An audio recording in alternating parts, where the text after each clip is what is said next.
बच्चों, आज हम कुछ भी विषय हिंदी में हम लोग पढ़ रहे थे पाठ 19 है ना। पाठ 19 में क्या दिया था? हार की जीत, है ना।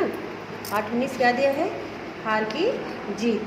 ठीक है, तो हार की जीत में वहाँ तक पढ़े थे, हम यहाँ आए थे। तो देखते हैं यहाँ पे हार की जीत में बाबा भारती और सुल्तान के बारे में, ठीक है, और घोड़ा। तो वहाँ तुम्हारा कौन है पूछो तो दुर्गादत्त वैद्य के नाम का आपने सुना होगा। मतलब यहाँ पे डाकू खड़क सिंह आता है और बाबा भारती से हेल्प मांगता है ना, कि मुझे भी बिठा लीजिए, मैं घायल हूँ, मुझे वैद्य के यहाँ जाना है, मैं उनका सौतेला भाई हूँ, बता रहे हैं। अब बाबा भारती ने घोड़े से उतर कर अपाहिज है करके उसको क्या कहते, घोड़े पर सवार किया और स्वयं उनकी लगाम पकड़कर धीरे धीरे चलने लगे। सहसा उन्हें एक झटका सा लगा और लगाम हाथ से छूट गई। उनके आश्चर्य का ठिकाना न रहा जब उन्होंने देखा कि अपाहिज घोड़े की पीठ पर तनकर बैठा है और घोड़े को दौड़ाए लिए जा रहा है। वह कौन था? खड़ग सिंह था, है ना। अब बाबा भारती कुछ देर तक चुप रहे और इसके पश्चात कुछ नीचा करके पूरे बल से चिल्लाकर बोले, जरा ठहर जाओ। खड़ग सिंह ने यह आवाज़ सुनकर घोड़ा रोक दिया और उसकी गर्दन पर प्यार से हाथ फेरते हुए कहा, बाबा जी, यह घोड़ा अब ना दूंगा, परंतु एक बात सुनते जाओ। खड़ग सिंह ठहर गया। बाबा भारती ने निकट जाकर उसकी ओर एक ऐसी आंखों से देखा जैसे बकरा कसाई की ओर देखता है और कहा, यह घोड़ा तुम्हारा हो चुका, मैं तुमसे इसे वापस करने के लिए ना कहूँगा, परंतु खड़ग सिंह केवल एक प्रार्थना करता हूँ, इसे अस्वीकार ना करना, नहीं तो मेरा दिल टूट जाएगा। बाबा जी आज्ञा कीजिए, मैं आपका दास हूँ, केवल यह घोड़ा ना दूंगा।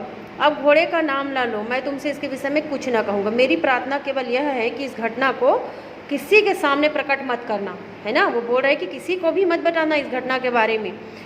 खड़ग का मुंह आश्चर्य से खुला रह गया। उसका विचार था कि उसे घोड़े को लेकर यहाँ से भागना पड़ेगा, परंतु बाबा भारती ने स्वयं उससे कहा कि इस घटना को किसी के सामने प्रकट ना करना, इससे क्या प्रयोजन सिद्ध हो सकता है। खड़ग सिंह ने बहुत सोचा, सिर मारा, परंतु कुछ समझ ना सका। हार कर उसने अपनी आंखें बाबा भारती के मुख पर गड़ा दी और पूछा, बाबा जी, इसमें आपको क्या डर है? सुनकर बाबा भारती ने उत्तर दिया, लोगों को यदि इस घटना का पता चल गया तो वे किसी गरीब पर विश्वास ना करेंगे। यह कहते कहते उन्होंने सुल्तान की ओर से इस तरह से मुंह मोड़ लिया जैसे उनका उससे कभी कोई संबंध ही ना रहा हो।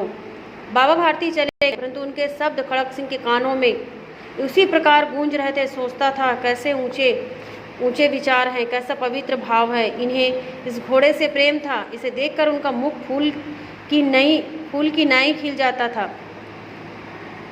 कहते थे, इसके बिना मैं रह न सकूंगा। इसकी रखवाली में वे कई रात सोए नहीं, भजन भक्ति ना कर रखवाली करते रहे, परंतु आज उनके मुख पर दुख की रेखा तक न दिखाई पड़ती थी।